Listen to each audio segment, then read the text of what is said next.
Hey, this is Frank. Welcome to another edition of MR2 Spyder for Dummies.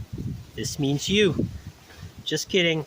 This video is all about the fuel pump, how to disassemble and reassemble the fuel pump. I'm including a link to another video where I show you how to remove the fuel pump assembly from the car. In this video, we're going to take it all apart, then put it back together. So keep watching.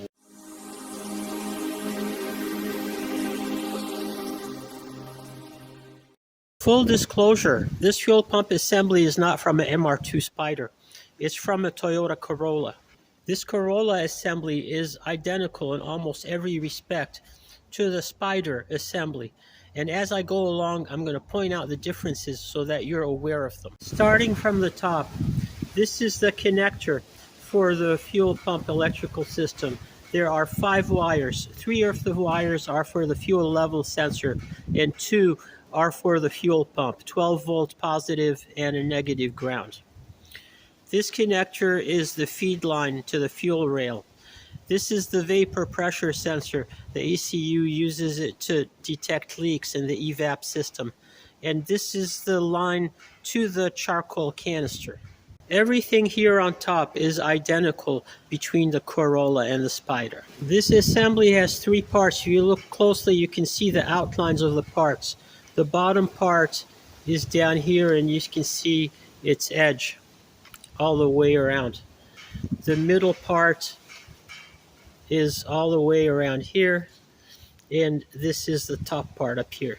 To take this assembly apart, we want to start by unclamping this bottom part. This is done by taking a screwdriver, inserting it, and prying up and going around and doing that on every one of these tabs. I've managed to pry most of these tabs loose, and this is what always happens. This top piece will always want to go flying off, but there's no harm done when it does that. Now I want to point out this very important piece. This right here is the fuel pressure regulator. And on the Corolla, it's down at the bottom of the fuel pump assembly. On the Spyder, it's in a different location. It's up inside near the top of the assembly.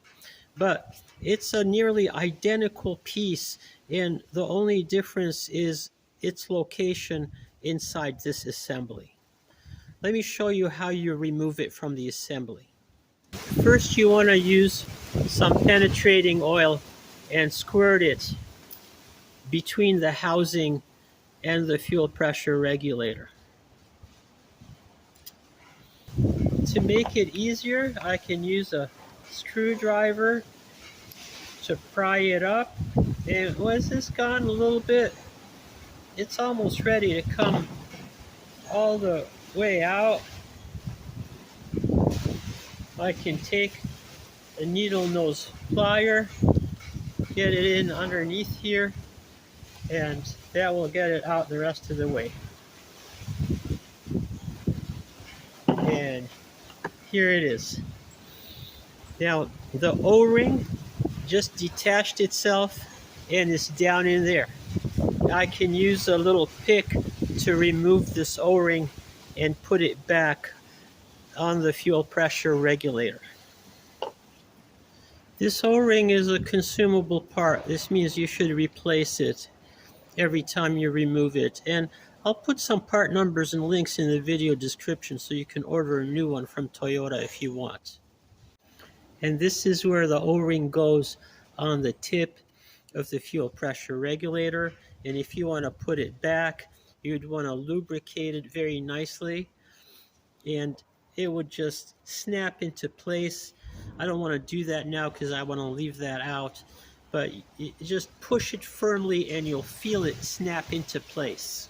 Now looking closely at the bottom, there's a little cover that clamps onto the bottom of the electric fuel pump. So let's go ahead and snap this off.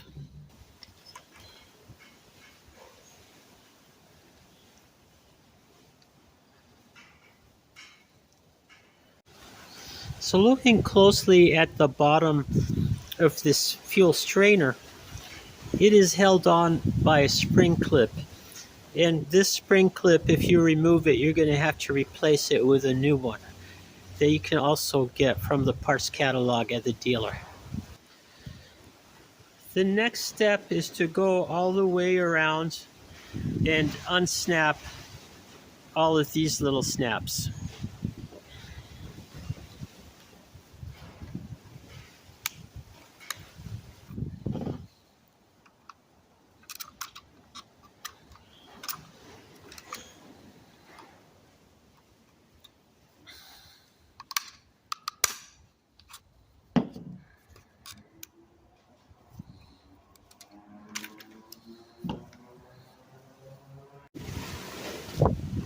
Now we want to undo these electrical connectors so that we can separate the two parts of the assembly. And these connectors may be slightly different on the Spyder assembly, but it's the same idea. These just have little tabs on the plastic connectors that you push, and then the connector can come right off.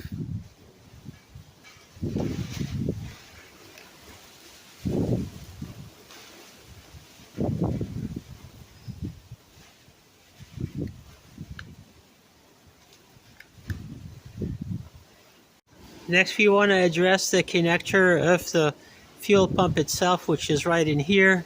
Push the tab and pry it out.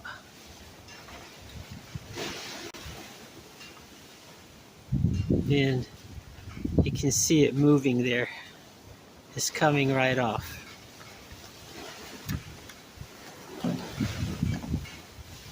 Okay, now we can pry the fuel pump out, and its O-ring is holding it pretty tight. And maybe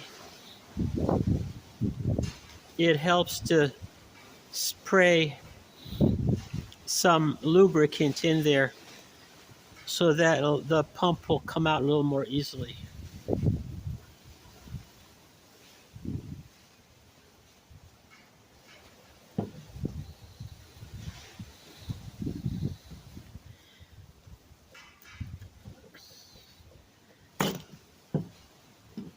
Looking straight down in there, you see that there's an O-ring way at the bottom.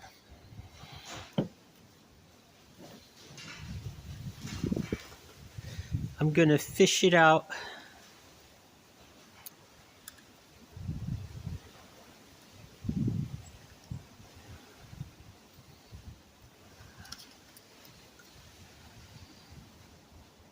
And this is also an O-ring that you want to replace when you put this all back together.